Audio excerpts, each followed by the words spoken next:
Good afternoon, everyone. My name is Sarah Bernier, and I am a Trade Commissioner with Global Affairs Canada's Trade Commissioner Service, or TCS, and I'll be the moderator for today's discussion.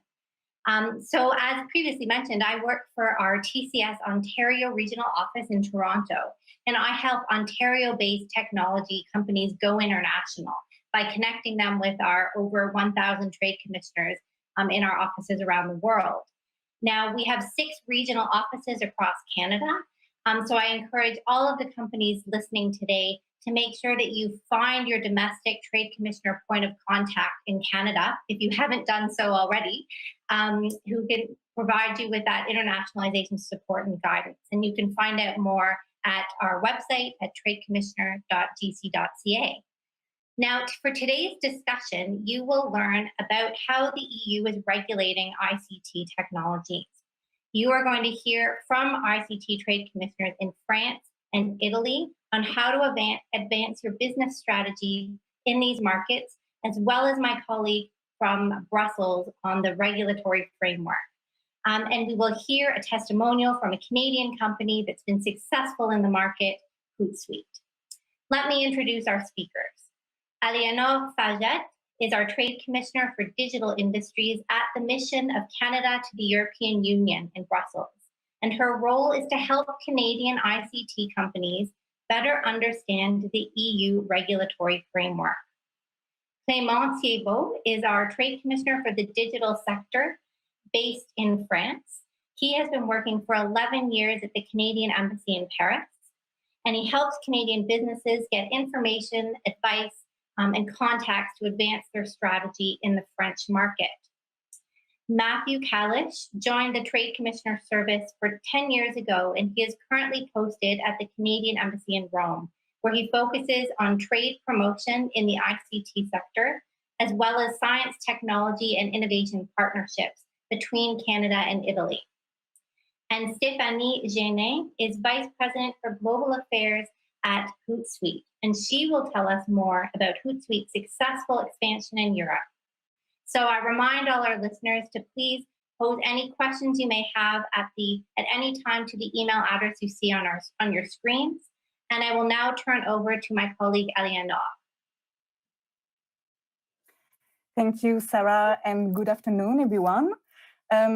So next slide, please. So my presentation will focus on 3 key aspects. As you can see, I will first provide a very brief overview of the EU ICT market. Then I will explain how Canadian companies can benefit from the opportunities offered by CETA. And finally, I will highlight some of the key regulatory challenges that are more specific to ICT companies. Next slide, please. So here I selected a few figures to show you that the EU is an attractive market for ICT companies. As you can see, the EU is the world's largest importer of ICT services and the 4th largest importer of ICT products in the world. This has already been the case for several years, and this is not expected to change, especially as we see a constant growth of the ICT sector in Europe over the past years for both ICT products and services. So here the key message is that there are real opportunities on the EU market for ICT exporters. Next slide, please. So this is a graph representing the main findings of the DESI, that's the Digital Economy and Society Index. That's a report compiled by the European Commission to assess the digital performance of EU member states. So here, when we look at different factors such as connectivity, the integration of digital technology, or the use of internet services, we see that the EU market is quite diverse. So on one side, we have northern countries such as Finland, Sweden, Denmark, or the Netherlands, and they usually score the highest. And then on the other side, we have Bulgaria, Greece, and Romania that score the lowest. So here the key message is that the EU is a very diverse market, and you need to take into account the specificities of each member state. So here I was using the example of digital performance, but obviously there are also other factors that can be changing a lot from one member state to another, such as the ease of doing business, which is very high in Scandinavian countries and Germany, for example, or the demand for specific subsectors, but also the impact of COVID-19 which differ from one member state to another. So here's something to remember is that our network of trade commissioner can help you with that. So we have 25 offices across all 27 EU member states and the UK, and they can really help you understand the specificities of each EU country. Next slide, please. So moving on to CETA, that's the Comprehensive Economic and Trade Agreement between the EU and Canada that entered into force 3 years ago. And that's also the reason why we're here today, to celebrate this anniversary. So how can CETA benefit Canadian ICT exporters? So one of the key benefits is, of course, the elimination of all EU tariffs on Canadian ICT goods. That includes products such as the optical fiber, radar apparatus, parts for radio transmission, etc. The second key benefit is that Canadian ICT service providers compete on equal footing with EU firms. And as a consequence, they receive better treatment than most of their non-EU competitors, including the US, that does not have a preferential trade agreement with the EU. So that gives de facto a competitive advantage to Canadian companies. ICT companies also benefit from improved labor mobility provisions. So under certain circumstances, entry to the EU for 90 days can be allowed without the requirement of a work permit for a series of activities such as training, seminars, trade fairs and exhibitions, or commercial transactions. Canadian companies also benefit from a greater access to EU government procurement markets, including for a range of ICT services, including data processing, software implementation, hardware installation, etc. Finally, there is a protocol in CETA on conformity assessment. Thanks to this protocol, Canadian ICT businesses can test certain products for conformity in Canadian facilities to make sure that they meet EU standards. So that may really reduce costs and delays for Canadian exporters that don't have to test their products in the EU before starting exporting there. Next slide, please. So I will now talk about the EU regulatory framework, and I will start with the GDPR. This is because the great majority of ICT companies that contact our services with questions on the EU regulatory framework, well, they usually want to talk about GDPR. So we really see that it's a key concern for Canadian companies. So what is the GDPR? It's a EU regulation that imposes obligations on companies that process the personal data of EU individuals or people located in the EU at the moment that their data is processed. So what is important to remember is that the EU, the GDPR, has a very broad scope, and it can also apply to companies established outside of the European Union, including Canadian companies. So what does it do? The GDPR imposes different types of obligations and requirements. So depending on the type of data you process, the scale of processing, and the level of control that you have over the data. So it's really important to identify what type of obligations you will need to comply with, and this is something we can help with. So just a few examples of requirements under the GDPR. You will probably need to update your privacy policy. You may need to keep a record of your data processing activities. You also may need to appoint someone in charge of ensuring GDPR compliance in your company. You will need to have processes in place to answer the requests from EU individuals regarding the personal data that you collected. And these are just a few examples. So if you have more questions on the GDPR, its scope, obligations, sanctions, or benefits, I'm very happy to address those questions during the Q&A session, or you can contact me directly after the conference. Next slide, please. So I will now talk about the other aspects of the EU regulatory framework that you may need to consider as a Canadian ICT company. So first, standards and certifications. So those are two sides of the same coin. On one side, there are compulsory standards. That's not to be the case for products requiring CE marking, such as radio equipment. And then on the other side, there are also voluntary standards that can be used to demonstrate the quality and the safety of your product or service, and that you can use to gain a competitive advantage on companies that do not have such standard. So really something to keep in mind, that having standards can really be in your favor.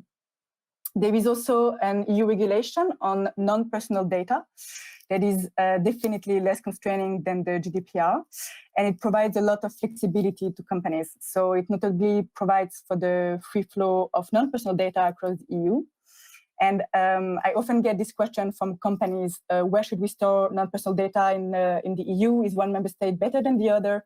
Well, from a regulatory point of view, it does not matter, and this is thanks to this legislation.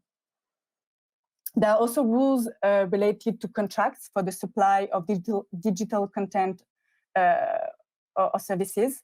That's for B2C activities, and the main goal is to reinforce the rights of consumers through the inclusion of specific clauses in the contract. So if you provide digital content or services directly to consumers, that's really something to take into account. And finally, the EU is currently preparing legislation on artificial intelligence. One of the first in the world, is still in the making, but it will most likely be adopted in 2021 or 2022. So we cannot predict what will be in the final version of the legislation, of course, but one of the most consensual propositions that is quite likely to be adopted is the development of voluntary labels for AI companies that would like to demonstrate that their technology is trustworthy. Next slide, please. So in the interest of time, I'll just mention here that you shouldn't hesitate to contact the Mission of Canada to the EU if you have questions related to the EU regulatory framework or CETA. And for other questions related to member states legislation, or trade commissioners based in EU member states can direct you to relevant contacts such as lawyers or accountants. So don't hesitate to contact us if you have questions on the EU regulatory framework or member states legislation. I will stop here and I will let my colleague Clément Thiebaud tell you more about the French ICT market. Thank you, Eleanor. Thank you very much. And thank you, Sarah, for the introduction earlier. I'm very happy to join you. So if we can please go on with the presentation on France. Yeah, France, hey, football world champion. I thought I'd mention that because nobody cares about football anymore these days, but we're still the current world champions. Anyway, more seriously, I won't bore you with all of that, the profile, but the most important information on this slide is that the French speak French and their level of English may be varying. So next slide, please. Well, again, to set the scene on the French economy, I thought it would be useful to remind that France is, although it seems to have been struggling for the last 40 years, it's a global leader in many areas, in pharmaceuticals, aerospace, transport, luxury products, and telecommunications.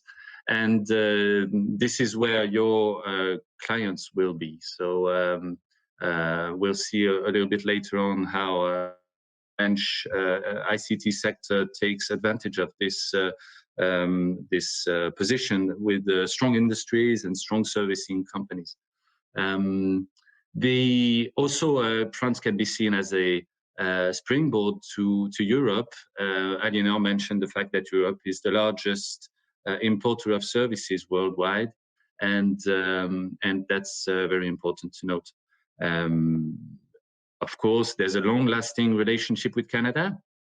Canada is the third non-European employer in France, and actually the first Canadian employer in France is a very well-known Canadian IT services company from Montreal. There's also a great number, an even greater number of French subsidiaries in Canada. And this is also to take into account when thinking your projects for France. There might be contacts to tackle and companies to speak to locally in Canada, because they might help you with crossing the Atlantic. And of course, that's why we're here. I should mention also that France, and I just learned from a previous panel yesterday about government procurement that France, is by far the largest public spending country in the EU 27, i.e., without the UK. So that's very important to know because CETA opens doors for public calls for tenders, and that's where you should look at too. Next slide, please. So Canada-France exchanges reached 20 billion in just last year. I won't spend too much time on that, but again, CETA has helped making those numbers greater. One thing we've seen is that the French tend to take more advantage than we do. And so another message here is let's use that trade agreement and sell more to France. Next slide, please. A word on the impact of COVID. Of course, it is said to have been and to be still a little more severe than the average of OECD countries. But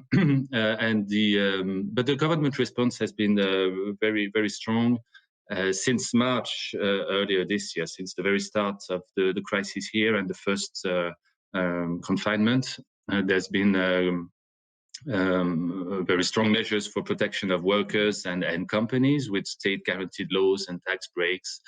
But most importantly, the government issued a recovery plan called Plan de Relance in September, which plans to inject 100 billion euros over 2 years into the economy, primarily to help transforming, somehow localizing some industry as well as is mentioned on the slide.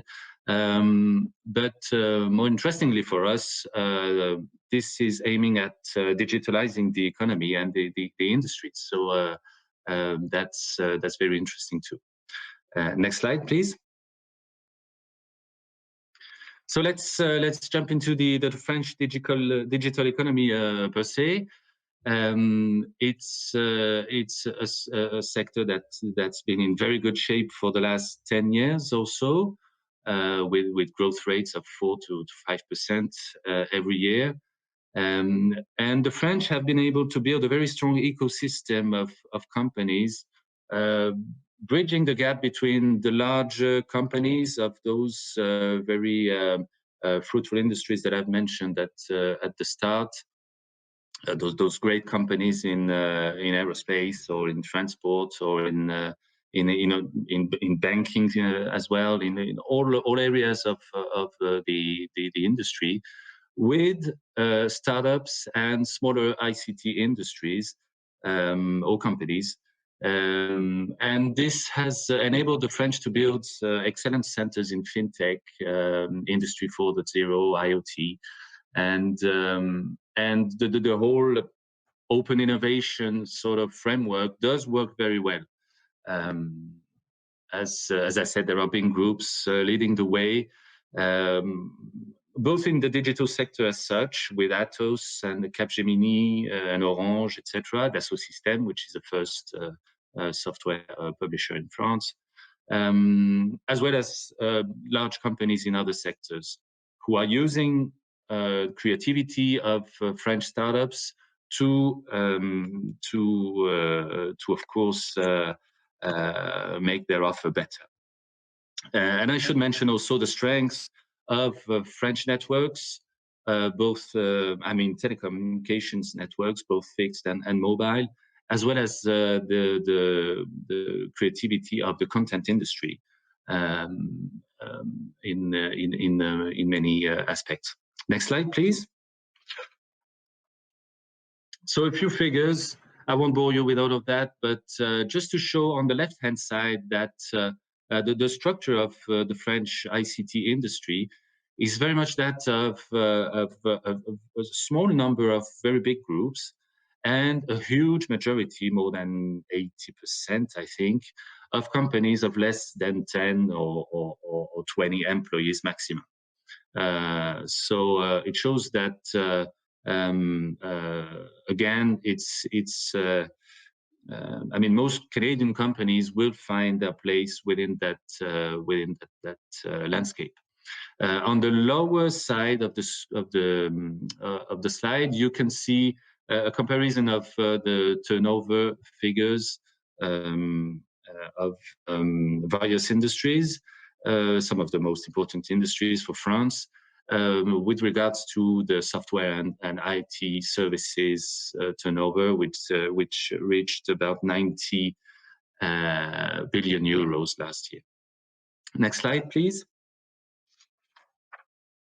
So how did the COVID crisis impact the digital sector? Of course, it did, mostly indirectly, because those large clients, large accounts have been hit most severely. The automotive industry, the aerospace industry has been very severely hit. And as a consequence, their IT suppliers did suffer from the situation. IT services and consultancy was the most impacted sector.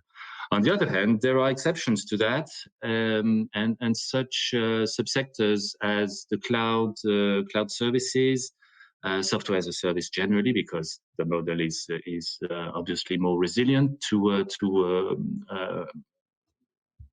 crisis in a point of time, and the accompanying technology such as mobility technology, cybersecurity,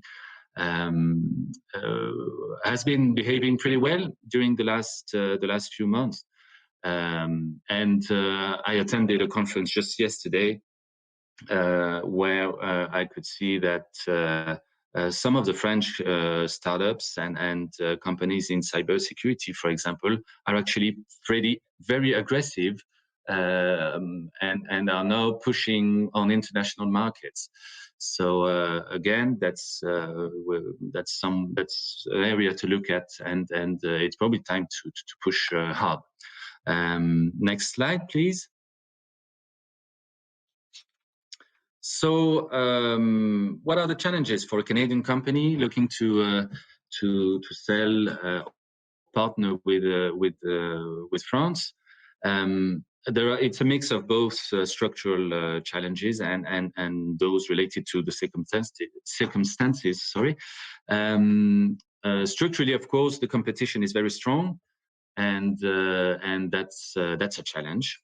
Because French do know how to get themselves respected in some way, and I think I've mentioned it on an earlier slide, but there's or maybe it's later on. Sorry, but there's a sort of the French about 10 years ago, President Sarkozy introduced the idea of economic patriotism.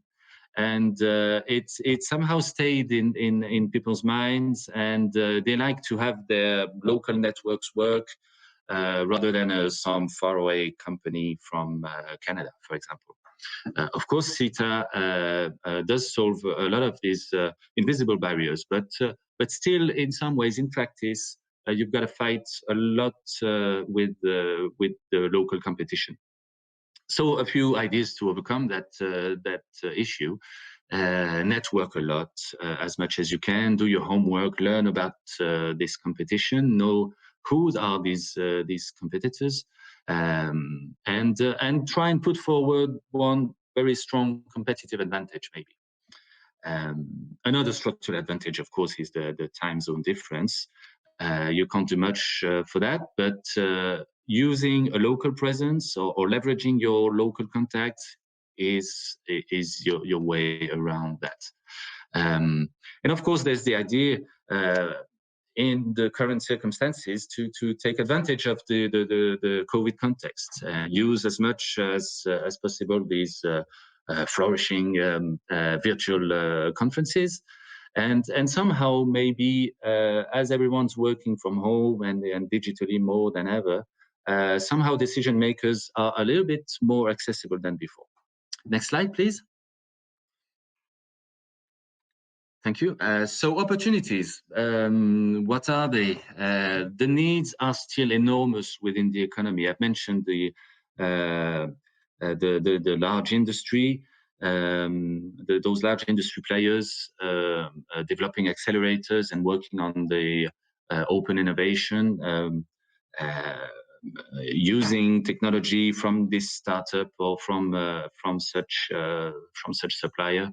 And this is very much still the case. A lot of the larger companies still have to transform, and a lot of the SMEs in France have enormous needs for digital tools, ERPs, and SaaS, easy to use, plug and play SaaS solutions. Other opportunities include the current trades such as tech for good and technology for use in agriculture, in healthcare, in environmental industries. And I should mention as an opportunity the fact that there's a strong Canadian presence in France. There's us, the embassy, there's the Chamber of Commerce, and such players as Desjardins or the BNC, and the French. Canadian players active in France. There's a few in ICT. And as I've mentioned before, the French investors in Canada are people to look at very closely. Next slide, please.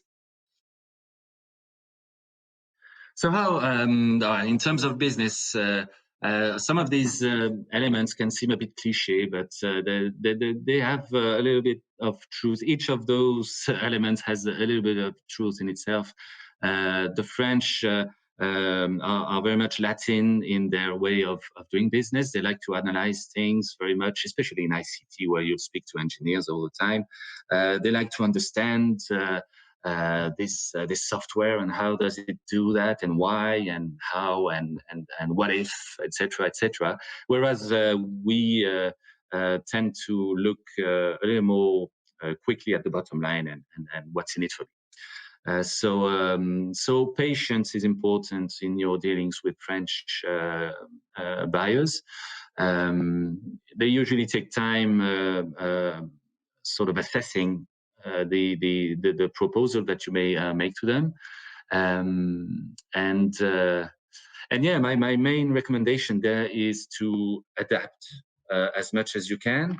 Adapt to the distribution channels, adapt your business model sometimes if necessary, because the French sector that you may be wanting to penetrate may work differently than in Canada or in North America generally. And so it's important to take the time to learn and adapt your proposal. Next slide, please. And I think that's probably it. Yeah, so that's the embassy. And yeah, my other recommendation is to talk to us, the Trade Commissioner Service in Paris. That's our beautiful embassy. And these are the sectors that we cover in priority. And you'll find a trade commissioner for each of these sectors. Of course, I'm your guy for the digital sector.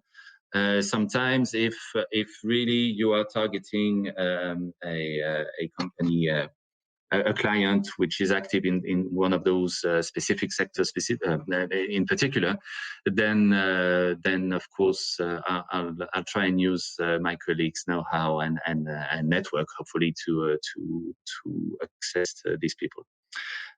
So we're here to help. And next slide, please.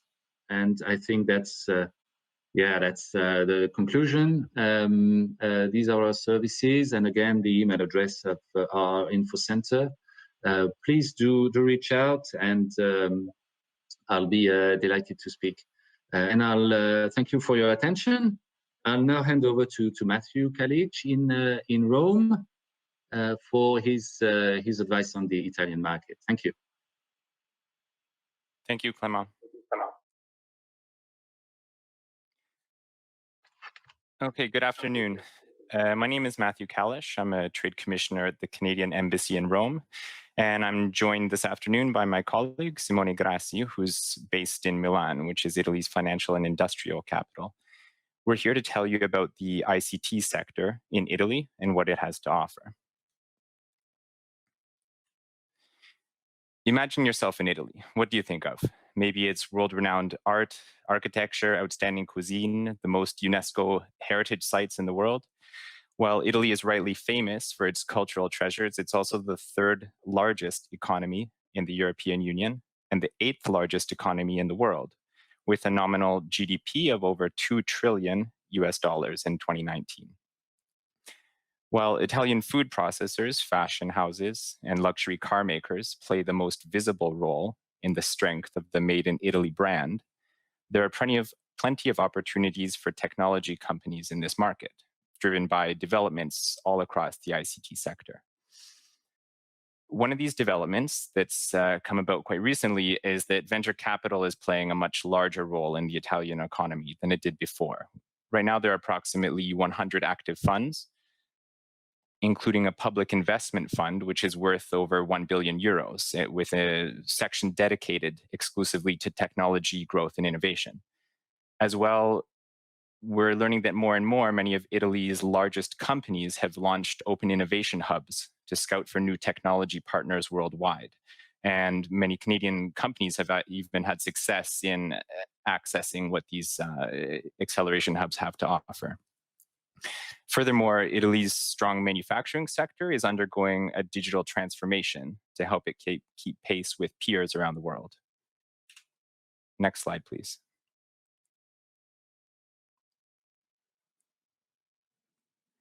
Looking at the Italian ICT market as a whole, spending is being driven by manufacturers and financial services providers, which together account for about half of ICT spending across the country. So what are these Italian companies buying? Well, there's a strong focus on digital transformation in the private sector, with the growth in the Internet of Things, augmented reality, wearables, data services, including public cloud, artificial intelligence, and big data. However, while spending on digitization is growing quickly, Italy still has a long way to catch up with its peers, which means there's a lot of room for growth. Next slide, please. Given that ICT spending in Italy is driven by manufacturing and financial services, I'd like to speak more about these two specific areas of opportunity.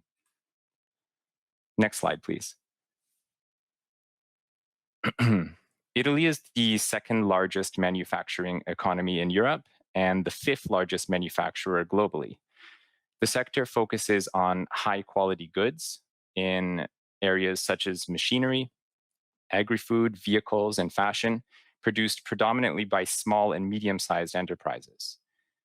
In order to maintain the competitiveness of Italian firms, the national government launched the Industry 4.0 plan in 2017, which encourages investment in new technologies as well as research and development. The plan's primary tools are tax and financial incentives, as well as direct funding to industry. And the goal of this program is to support investments in smart, connected production machinery and the digitization of existing processes in areas such as robotics, 3D manufacturing, more efficient logistics, and the use of big data. According to surveys of Italian companies, their main goals in the use of new technology are to increase their customer experience and satisfaction and increase the level of automation in their processes. Next slide. So as part of this Industry 4.0 transformation, there are a number of key enabling technologies which have been identified by Italian policymakers. The first of these is artificial intelligence. There's currently an ecosystem of about 200 Italian companies focused on AI with a high level of specialization in robotics. However, there are lots of opportunities for leading international players, particularly in advanced manufacturing, health, finance, transport, and energy. Secondly, the Internet of Things shows great promise, as right now only a minority of Italian industrial players have embraced this technology. According to surveys, vendors, Canadian companies, others offering their services in the Italian market need to demonstrate how their IoT solutions will help companies become more efficient, reduce operating costs, develop new products, and increase their customer satisfaction. And as part of the Industry 4.0 plan, there are specific incentives offered to companies investing in IoT solutions with the goal of improving their production methods. Data is also a very strong area. Public cloud, big data spending is growing quickly for things such as operations management, analysis of client demand, and overall monitoring of company performance. And finally, wearable technology on the industrial side is growing very quickly, and it's soon going to overtake the consumer wearable market in Italy. So as I wrap up this section on manufacturing, I'd like to underscore that Italy has a strong manufacturing base and that the enabling technologies of Italy's Industry 4.0 transformation are the biggest drivers of ICT spending in the country. However, very closely behind that, the second largest contributor is the financial services industry and specifically fintech. Next slide. So the Italian fintech ecosystem is growing quickly. Right now, there are approximately 300 companies active in the market, and Milan, in particular, is emerging as a European center for financial technology and is attracting international attention. For example, in the last few years, fintech innovation and incubation centers have been opened by Plug and Play Tech Center, France's Crédit Agricole, and Italy's Sella Banking Group. New entrants to this space join a well-established financial services sector, which hosts already some of Europe's largest banks by market cap, as well as major players in the insurance industry. Although most of the Italian legacy financial players have been seen as laggards in the adoption of fintech, they're now investing heavily in this digital transformation and new digital services. For example, one of the most promising areas in fintech right now is digital payments. This is because Italy is among the most cash-intensive advanced economies in the world, meaning there's huge scope for companies offering cashless solutions. In fact, to illustrate this, next week, the Italian government is launching an incentive program whereby consumers can earn 10% back reimbursement on their purchases from the government on all purchases made using cards, mobile apps, and other digital payment solutions. Demand is also growing for wealth and asset management services, as Italians have a high level of accumulated assets and are looking for better ways to manage them. Finally, on the regulatory side, Italian institutions have developed a number of creative regulatory structures to promote the fintech industry. One is the so-called fintech sandbox, intended to promote technological innovation by allowing fintech companies to test new services and products in the financial, credit, and insurance sectors under the supervision of the competent authorities for a limited period of time. Coupled with existing European-wide regulations, therefore, Italy offers a promising environment for the growth of financial technology. Next slide. So when you think of Italy, consider its robust industrial base of advanced small and medium-sized companies that are making investments in innovation and seeking international partnerships in order to maintain their high levels of competitiveness. Think also of the government and private sector here who are working together on this digital transformation of industry. And for those focused on the financial sector, consider Milan as a finance and fintech hub of Europe, as a base to tap into not only the opportunities available here in Italy, but perhaps more importantly, as a gateway to the greater European market. That's all from me. And now over to Stephanie Genet of Hootsuite. Thank you, Matthew.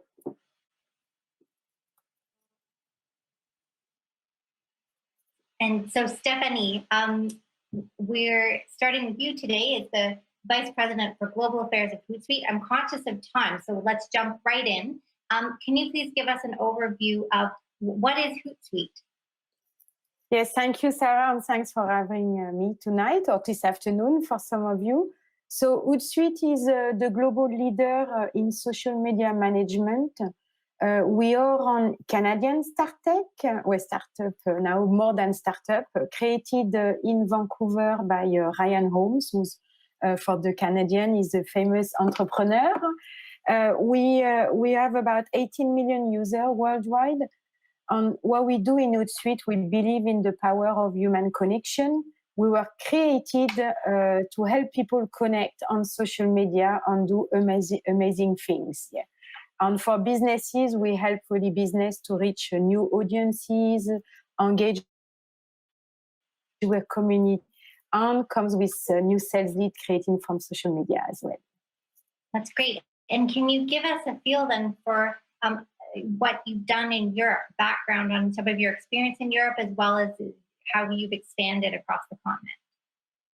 Yes, sure. So Hootsuite was created in 2008. So we're 12 years now, and we entered Europe in 2012. So 8 years in Europe. We started in England. It's always quite easier for North American company to start in a market where there are similarities and the language is the same. Yeah. And we expanded fairly rapidly in France. That was our second opening. And now we operate across Europe. So London is still our HQ. We have support in Romania, in Bucharest. Then we have offices in Paris, Hamburg, in Italy following Mathieu. So we're present in Milan, and Rome, and most recently as well in Spain, in Madrid. So we have just under 300 employees in Europe. And we also deal with partners. So for market where we might not be present, we work with a trading partner that covers mainly the Nordics and also some other market in South Europe. Our team has been growing fairly fast. Europe's been really fast growth. And both organic, where we follow social media, you know, if there's 433 million users of social media in Europe, that's about 53%, 55% of the European population. And France is a key market as well, when I heard Clément earlier.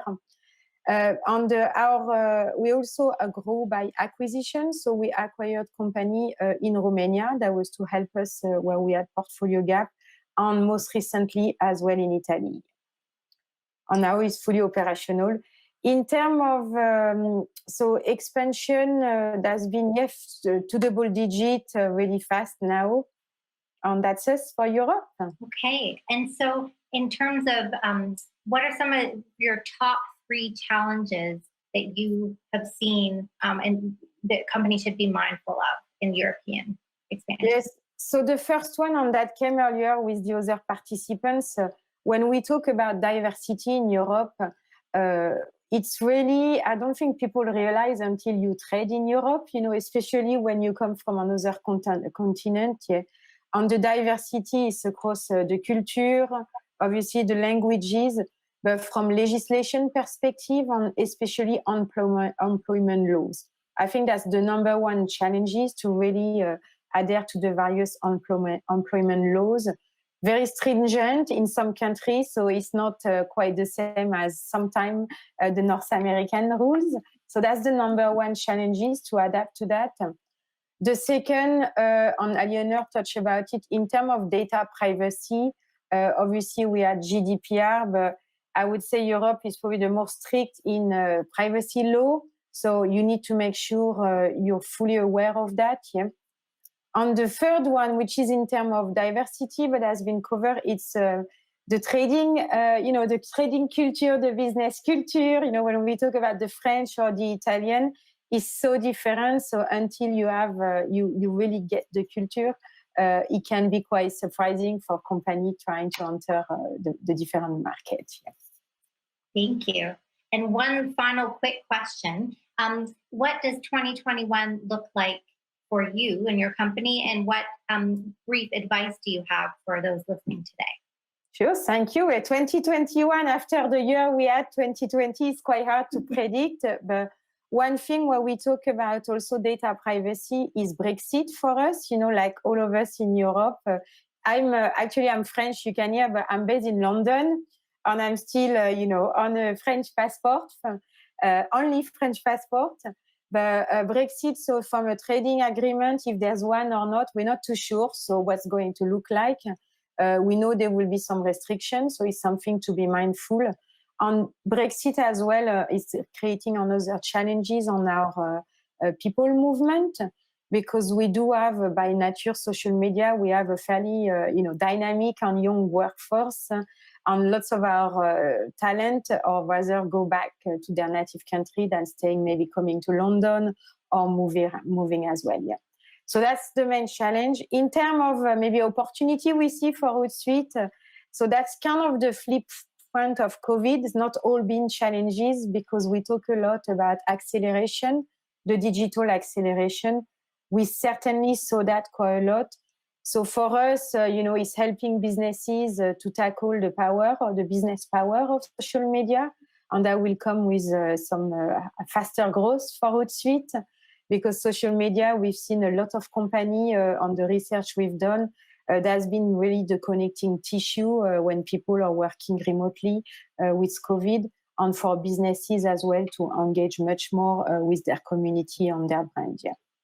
I'm conscious of time. We have lots of data. If you want, contact me. I can provide lots of data on the social and digital landscape and more about Hootsuite. Yeah. Thank you very much. And thank you to all of our presenters today. We don't have time for questions and answers, but for those who do still have questions, please send an email to the email on your screen. We will happily answer your questions after this via email. And you will have access to all the presentations following this. Thank you, everyone, for your presentations, and have a good day. Thank you.